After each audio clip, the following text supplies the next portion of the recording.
Before we start our presentations, I would like to pay my respect to the lecturer and greeting ladies and gentlemen who will be watching this presentation. We are from Group 3 and today we have a very substantial topic to present about, which is deviance and social control.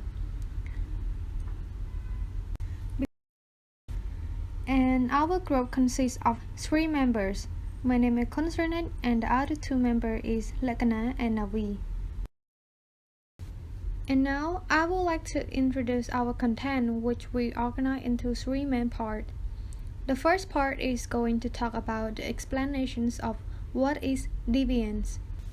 Moving on to the second part, which we focus about the symbolic interactions perspective. Then the last part, we emphasize on the functionalist perspective. And now let's start our presentations. So, what exactly is deviance? Deviance refers to any violations of norm, whether the infraction is minor as driving over the speed limit, as serious as murder or humorous. It simply means anything that deviates from what people generally accept as normal.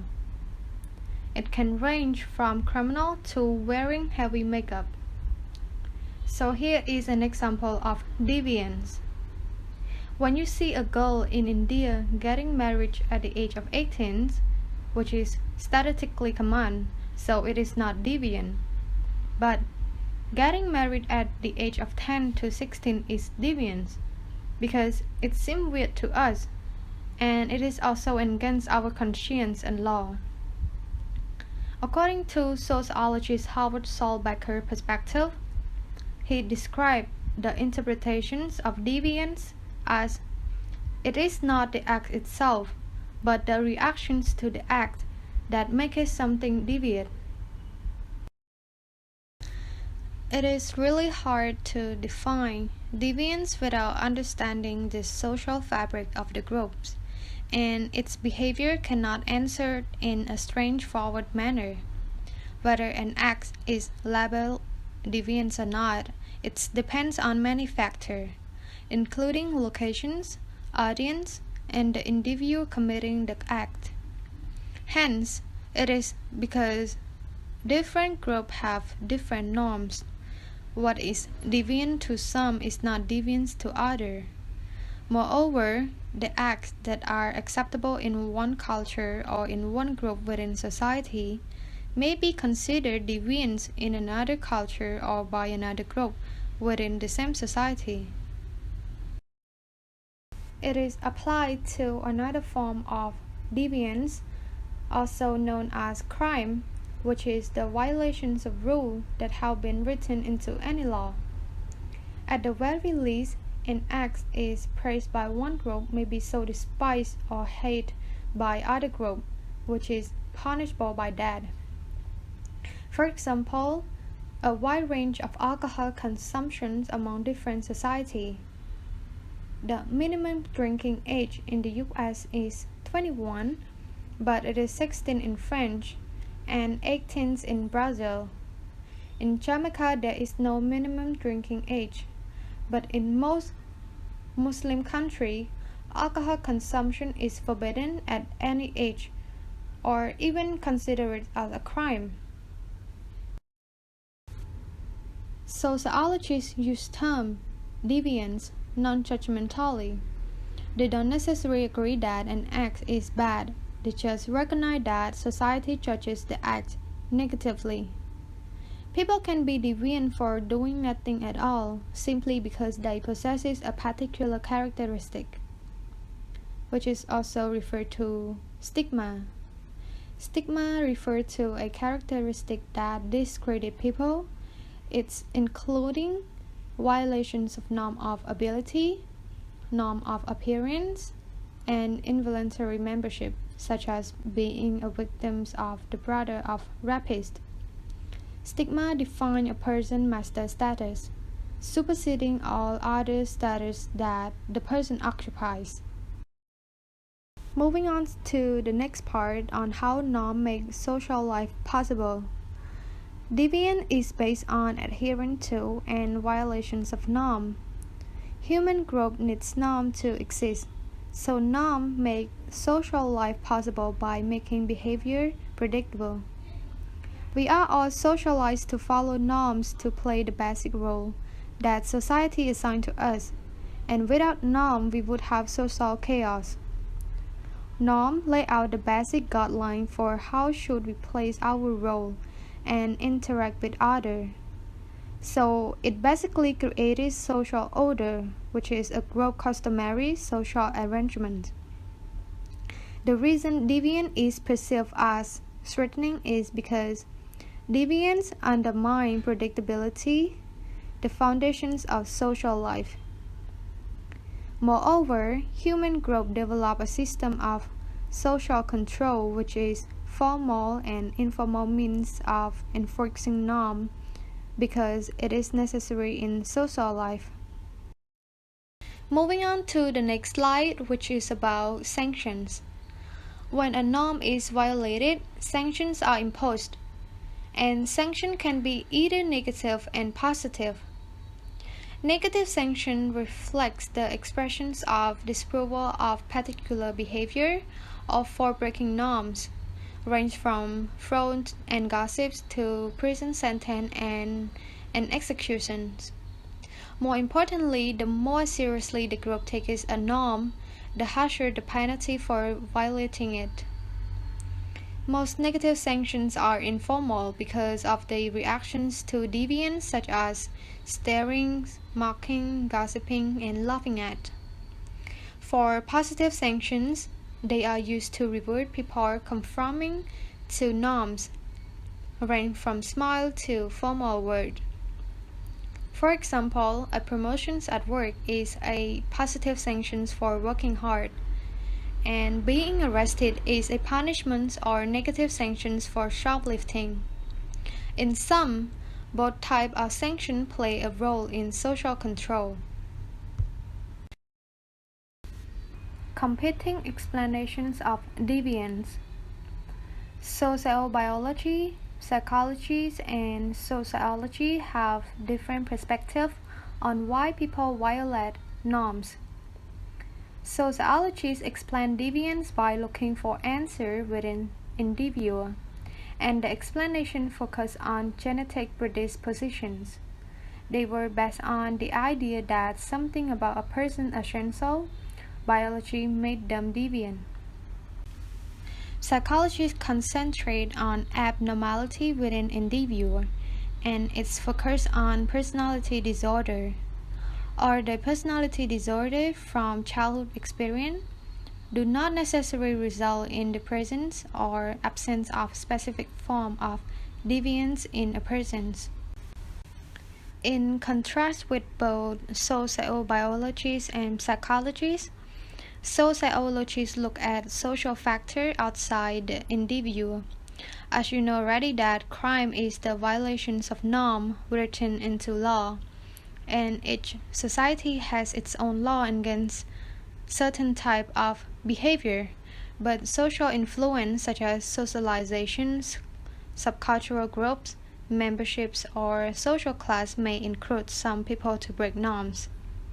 To sum up, psychologists and sociobiologists explain deviance by looking within individual, but sociologists look outside the individual.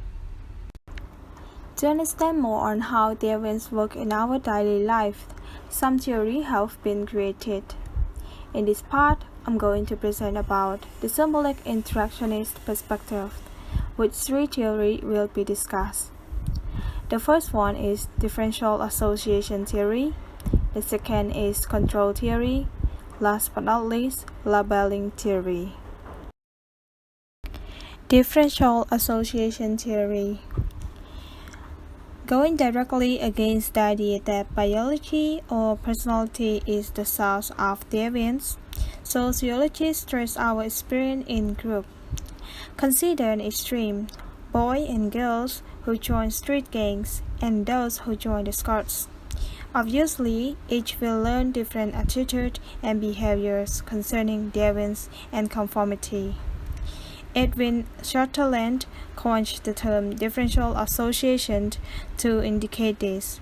From the different groups we associated with, we learn to deviance from or conform to society norm. So who are those groups we associate with?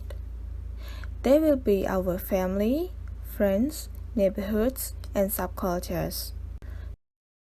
Since our family is so important for teaching us attitudes, it probably is obvious to you that the family make a big difference in whether we learn deviance or conformity.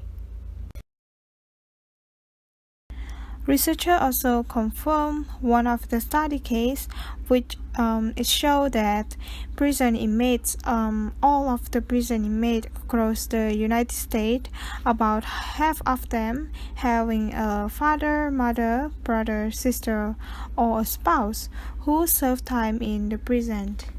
Another similar study case, which topic is parents in the prison and their minor children, also showing that the mother in state prison, which is around 58%, were more likely than a father, who is around 49%, to report that they have a family member who had also been incarcerated or in they served time in the prison. The study case is really supported to the study case which is in our book, that it confirmed that half of the prison inmates in the United States they have their family member who served time in the prison. Therefore, we can see clearly that family members are playing a big role in our life to teach us attitudes, and also they teach us how to conform or to deviance from the society norms. In short, we can say that families that are involved in the crime tend to set their children or their family member on the law-breaking path. So another group of people that we associate with beside our family are our friends, neighborhoods, and subculture. So most parents want to move out of bad neighborhoods because they know that if their kids or children have delinquent friends, they are likely to become delinquent too. Sociologist research also support this common observation. In some neighborhoods, even develop a subculture of violence. Killing is even considered an honorable act. Sociologist Rod Horowitz, who did participant observation in a lower-class Chicano neighborhood in Chicago, discovered how associating with people who have certain concepts of honor propels young men to deviance. The formula is simple. A real man has honors. An insult is a threat to one's honor. Therefore, not to stand up to someone is to be less than a real man. Now suppose you are a young man growing up in this neighborhood.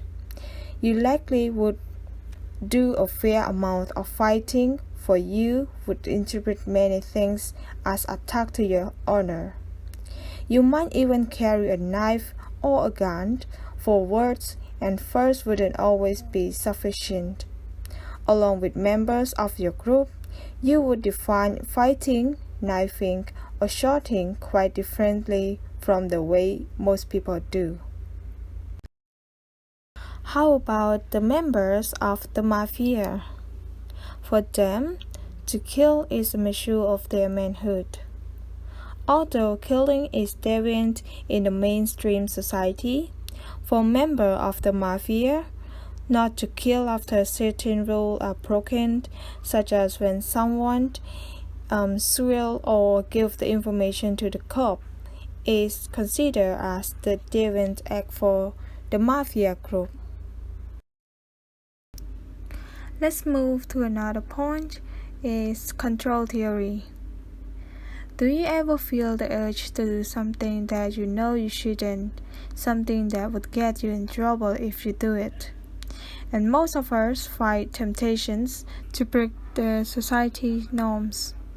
We find that we have to stifle things inside us, and most of the time we manage to keep ourselves out of trouble. Sociologist Walter Reckless, who developed control theory, stressed that two control systems work against our motivation to do it. They are our inner control and our outer control. So, what are the inner control and outer control? Our inner control include internalized morality conscience, which is known as the part of us that judge how our moral to our own action are and makes us feel guilty about bad things that we have done or the thing that we feel responsible for. Religious principle. For example, in the Buddhism religion, being Buddhism, we cannot kill any animals or the human life, otherwise we will go to hell. This principle could prevent some people who plan to do the bad things such as killing other life to stop their action. Inner control also includes the idea of right and wrong, the fear of punishment, feeling of integrity, and the desire to be a good person. Besides our inner control, our outer control, which consists of people such as family, friends, and the police, who influence us not to do the bad thing, or we can say to deviate from the society norms. Our inner control and outer control will exist whenever we want to do bad thing or to deviate from the society norms. Control theory can also be summarized as self-controlled, says sociologist Travis Harkey. And the key to learning how to have a high self-control is the socialization, especially in childhood. And the stronger our social life is, or the stronger our bonds are with society, the more effective our inner controls are. And our bonds are based on the attachment, commitment, involvement, and belief. After we have understand what is control theory, let's apply the control theory to our daily life. Suppose that some of your friends invite you to go to the nightclub. And when you get there, you notice that everyone seems unusually happy and almost giddy. They seem to be euphoric in their animated conversations and dancing. Your friends tell you that almost everyone here taken a drug, ecstasy, and they invite you to take some with them. So what would you do? If you wish to try to taking the drug that your friends give you, then your inner control, those inner voice of you, conscience, and your parents, perhaps your teacher, as well as your fear of arresting and the dangers you have heard about the illegal drugs will come up, and they also the outer control of you. Perhaps you see the uniform of the security guard looking in your direction. So what will you decide? Maybe your inner control and your outer control will prevent you from taking those drugs that your friend gave you. That is how our inner control and our outer control works against our motivation to deviate. Let's move into another theory, which is called labeling theory. In this theory, there will be 3 points going to discuss. The first one is rejecting labels. Second is embracing labels. Last but not least, the power of labels. Rejecting labels, or how people naturalize deviance. Sociologists Gresham Skyes and David Master studied on boys, and they found that the boys use 5 techniques of naturalization to deflect society norms. The first technique of naturalization is called denial of responsibility. Some boy would say, "I'm not responsible for what happened because," and some would say that what have happened was an accident. And other boys would show themselves as victims of the society. They're trying to reject their responsibility on what have happened or what they have done. Next, denial of injury. Some boy would explain that what I did wasn't wrong because no one get hurt. The boy would define vandalism as mischief, gangs fight as private quarrel, and stealing car as borrowing. They might acknowledge that what they did was illegal, but they would claim that they were just having a little fun. Another technique that the boy would use is denial of a victim. Some boys thought that of themselves as an adventurer. Vandalizing a teacher's car was done to get revenge for an unfair grade. In short, even the boys did accept their responsibility and admit that someone gotten hurt. They protected themselves by claiming that the people deserve what they got. The fourth technique of naturalization is called condemnation of the condemners. In this technique, the boy would deny that others who had the right to judge them also have done something wrong. For example, the police also were on the taker, and the parents cheated on their tax. In short, they said, "Who are they to accuse me of something?" Finally, appeal to higher loyalties. In this technique, the boy used to justify their activity was to consider loyalty to the gangs, and it's more important than the norm of society. Those boys would use this 5 technique to reject the labels that people want to give them when they want to deviance from the society. Embracing labels. Although most of us resist attempts to label us as deviant, we don't want people to labeling us as deviant. Some people would reveal in a deviant identity, especially among the teenager. For example, some teenagers would use their clothes or their uniform to identify their group, and some people would use their body art, type of music, and hairstyle. Their status among fellow members of the subculture within which they are almost obsessive conformists is vastly more important than any status outside it. One of the best examples of a gang that embraces deviance is motorcycle gang. Sociologist Mark Watson did participant observation with outlaw bikers, and he revealed Harleys with them, hung around their bars and homes, and went on runs. He concluded that outlaw bikers see the world as hostile, weak, effeminate. Holding this conventional world in concept, gang members pride themselves on breaking its norm and getting in trouble, laughing at death, and treating women as lesser beings.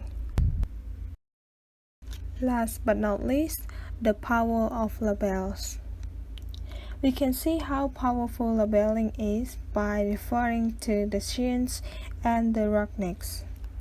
A study by William J. Camlish on the students who came from respectable middle-class families and the ruggedness who came from less respectable and working-class families. There's two groups of high school boys were constantly occupied with truancy, drinking, wild party, petty theft, and vandalism. Yet their teacher looked at one of the group, or the student group, as headed for success, and the other group of the ruggedness as headed to trouble. This background led their teachers and the authority to expect good behavior from the student, but the trouble from the ruggedness. The boys' social class also equipped them with distinct types of interaction. When police or teacher questioned them, the students will apologize, and this show of respect for the authority elicited a positive reaction from teachers and police, and they will allow the students to escape from school and the legal problems. In contrast, the ruggedness, when questioned, they were hostile. Even when they tried to assume a respectful attitude, everyone could see through it. Consequently, while teacher and police let the students off with warnings, they came down hard on the ruggedness. Certainly, what happens in life is not determined by label alone, but the students and the ruggedness did live up to the label that the community gave them.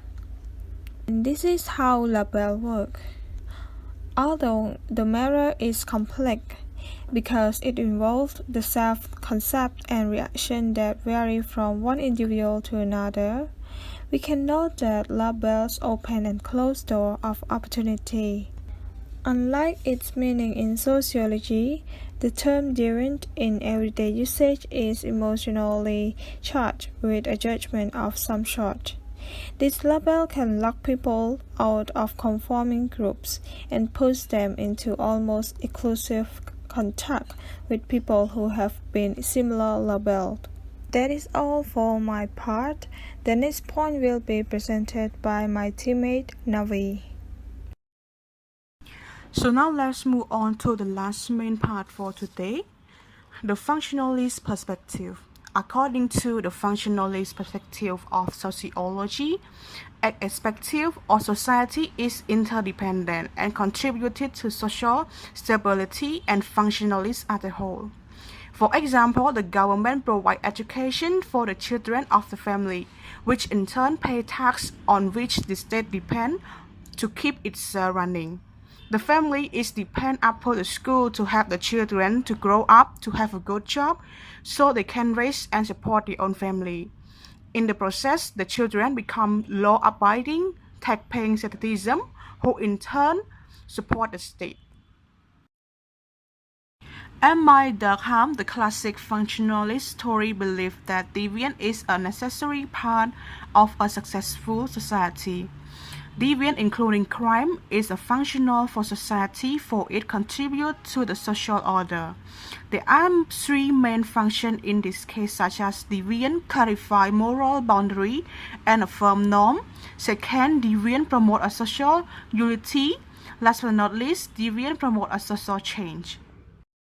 Deviance clarify moral boundary and affirm norm refer to a group idea how people should act and think. For example, the school will have punished the student who plagiarize. Deviance promote social refer to reacting to deviant group members develop a we feeling collectively affirm the rightness of their own way. For example, a group of gangsters committed a serious crime. Deviance promotes social change. Is boundary violent grim enough support, they become a new acceptable behavior. In this context, we can say that a group of people do not always have the same thought or agree on what to do with people who push beyond their accepted way of doing things. While some people might approve the rule-breaking behavior. For example, like GTB, people who love the same sex for last decade, we can see that social do not accept it. Like in America, the people who love the same sex would be sent to the mental hospital. They thought that loving the same sex is what a serious symptom, but a group of people they still fight against the cruel thing. At the end, the world or America come to accept LGBT. STEM theory. Robert Manson developed a STEM theory to analyze what happens when people are ignoring people when they want success but they find their ways to it blocked. For example, people smoke to reduce their stress or they use drugs to make themselves feel better. The most common reaction to the cultural goal is conformity. Using a socially acceptable mean that they try to reach a cultural. Method used for type of deviant to respond to this story. Innovation. People who accept the goal of society but illegally to use them. Second, ritualism. People who become disconnected and give up on achieving cultural goal. Third, retreatism. People reject the cultural goal and avoid achieving them. Last but not least, rebellion. People sneaking to replace a society goals. Method used for type of deviant to respond to this story. Innovation. People who accept the goal of society but illegally to use them. Second, ritualism. People who become disconnected and give up on achieving cultural goal. Third, retreatism. People reject the cultural goal and avoid achieving them. Last but not least, rebellion. People sneaking to replace a society goals. Illegal gentleman opportunity structure, social class, and crime. For example, street crime. For the urban poor, there are opportunities to make the money through hustle, such as robbery, burglary, drug dealing, prostitution, gambling, and other crime. The hustler is the role model because he or she is the one of the few who come close to the cultural goal of success. White-collar crime. Crime that people respectable and high social state committed in course of their occupation, result from illegitimate opportunity structure among the higher class social. Such crime exists in a greater number than commonly perceived and can be very costly, totally several $100 billion a year. They can involve physical harm or sometimes death. For instance, unsafe working conditions kill about 10,000 Americans each year, or about 5 times more than people killed by street crime. This is the end of our team presentation. I and my teammate would like to say thank you for your time and attention. Thank you.